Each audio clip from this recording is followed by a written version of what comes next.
Et l'invité média ce matin, Didier Siamour, nous emmène dans les coulisses des relations internationales à l'occasion d'un documentaire diffusé ce soir sur France 5 à 20h40, Quai d'Orsay, au cœur de la diplomatie française. Oui, un documentaire réalisé par la journaliste Amal Mogaïzel qui retrace donc l'histoire et le rôle du ministère des Affaires étrangères de Gaulle à nos jours et qui nous en montre aussi l'évolution. Avec cette question, la voix de la France est-elle toujours audible? Le documentaire débute sur le 11 janvier 2015, jour où plus de 40 chefs d'État se sont réunis à Paris après les attentats qui avaient frappé notre pays. Dans ce drame, la France a été ressentie comme ayant une singularité particulière. Comme si ce qui était fait à la France était fait à chacun des pays. Cette place particulière que la France occupe dans le monde date de plusieurs siècles. Nous avons été un empire, nous avons fait la révolution, nous sommes la patrie des droits de l'homme. Et nous avons le plus vieux service diplomatique du monde après le Foreign Office britannique.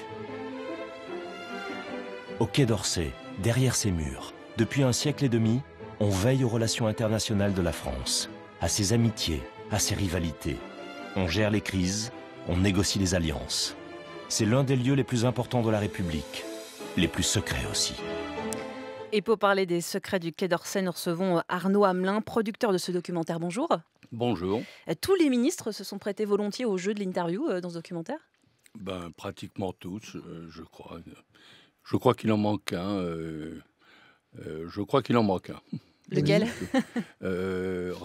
Raymond. Raymond, oui, je crois qui a été ministre des Affaires étrangères, peut-être pas très très longtemps. Je crois, voilà. Vous avez commencé depuis Roland Dumas à peu près, sous l'époque Mitterrand, jusqu'au dernier, jusqu'à celui qui est en poste actuellement, Laurent Fabius. Enfin, il y a eu Hervé de Charette Oui. aussi, quand même. Et alors, Arnaud Hamelin, vous vouliez montrer quoi? Que notre diplomatie balance entre les valeurs universelles défendues par la France et la réelle politique aujourd'hui? Oui, c'est la complexité de la diplomatie aujourd'hui. Mais on voulait surtout montrer, en s'attelant à ce documentaire, parce que Quai d'Orsay, c'est beau, le nom est beau, que ces noms comme ça, avec des adresses. Le bâtiment est joli aussi. Il est sublime. Mais Quai d'Orsay, c'est comme Downing Street, c'est comme le Quai des Orfèvres. Rien que les adresses sont mythiques, etc. Donc, quoi faire avec ça?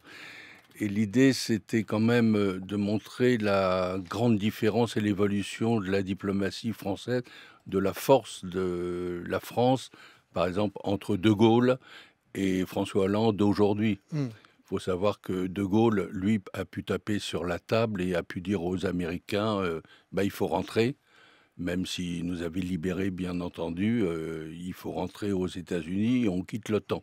Et vous avez l'impression, on a l'impression, en tout cas depuis le discours de Dominique de Villepin contre l'intervention en Irak en 2003, que la voix de la France, est-ce qu'elle est toujours aussi audible? Elle est audible parce qu'elle est forte quand même. Et n'oublions pas que la France a une armée, même si d'aucuns disent que l'armée est en mauvais état, manque de capitaux, etc. L'armée est interventionniste, la preuve puisqu'on l'a vu au Mali, on l'a vu dans d'autres terrains de guerre, etc. Et il n'y a pas beaucoup de pays au monde qui peuvent avoir une diplomatie pareille et en même temps agir sur le terrain. Et la mécanique à l'œuvre dans ce documentaire, on la retrouve parfois dans d'autres documentaires. Je pense à L'Enfer à Matignon, où on voit des images d'archives et puis des ministres justement qui sont interviewés les uns après les autres. C'est un passage obligé, c'est une forme obligée? C'est-à-dire le Quai d'Orsay, c'était intéressant d'avoir tous ces ministres parce que, comme dit un des interviewés, chaque ministre personnalise la politique française. La politique étrangère française. Donc il était vraiment intéressant d'avoir ce qu'on pouvait capter, bien sûr, cette voix, effectivement, de chaque ministre qui donnait un petit point en plus pour avancer et pour dire... Kouchner ne parle pas de la même façon que Charette. Juppé, peut-être que Juppé 1 et Juppé 2 ne parlent pas exactement de la même façon non plus. Alors, ça fait plus de 25 ans, Arnaud Hamelin, que vous produisez des documentaires. Aujourd'hui, où en est la production de documentaires entre le changement de présidence à France Télévisions, les restrictions économiques et puis les risques qui pèsent sur la liberté éditoriale, selon certains, notamment à Canal+? Moi, je vais parler du documentaire seulement. Je connais l'histoire de Canal, etc.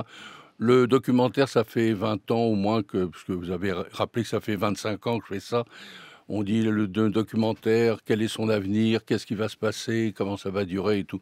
Le documentaire se porte bien. Bien sûr que nous, les producteurs, on dira qu'il n'y a pas assez d'argent pour faire ça, mais aussi les producteurs doivent bouger un peu, puis essayer, quand ce sont des documentaires qui vont à l'export, trouver de l'argent ailleurs, à l'étranger, etc. Parce que nos documentaires sont très prisés, sont même primés aussi, donc ça vaut la peine de continuer sur cette voie-là, et je crois qu'il y a encore un bon chemin à faire. Donc ce soir, sur France 5 à 20h40, Quai d'Orsay. Merci beaucoup Arnaud Hamelin d'avoir accepté notre invitation dans Infomédia et merci Didier Siamour.